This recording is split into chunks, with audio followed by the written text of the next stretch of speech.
Good morning, everyone.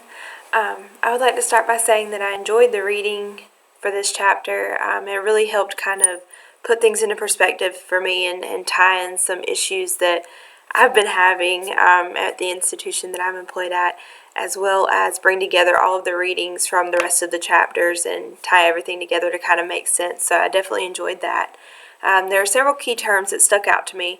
The first one being robust structure, which, as far as I could understand it, meant allowing the college atmosphere to kind of adapt to certain changes but still being resilient to others, so kind of helping to keep the culture that it has. I also enjoyed learning about horizontal structure, which kind of places the focus more on student development and learning outcomes, and not necessarily so much on the outcomes of the institution or the development of the institution.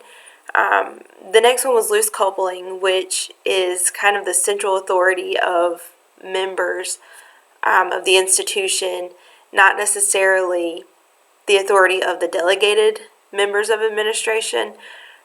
So it focuses more on specialized sectors, which kind of leaves room for some confusion. But I think probably the most misunderstood term and the most used term simultaneously is shared government, which is supposed to be this balance between faculty and administration to make decisions and kind of hold each other accountable. But what seems like it happens is that this term is thrown around a lot and people don't really know what it means or what it represents. And so it's just this kind of blanket term for governance and decision making. But it seems like there's a whole lot of discrepancy as to what it actually means. I know, especially in my own experience, I've seen a lot of discrepancy in it. It seems like a way for administration to kind of throw decisions on faculty members, and for faculty members to do the same thing to administration when they don't necessarily want to handle the issue, or if they maybe don't know what to do about the issue.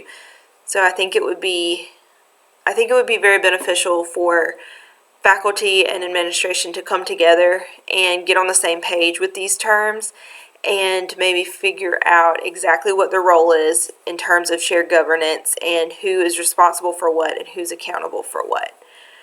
So as administration, I feel like it's really important to look at the culture of a college, because it's important to effectively understand the roles of both the administration and the faculty.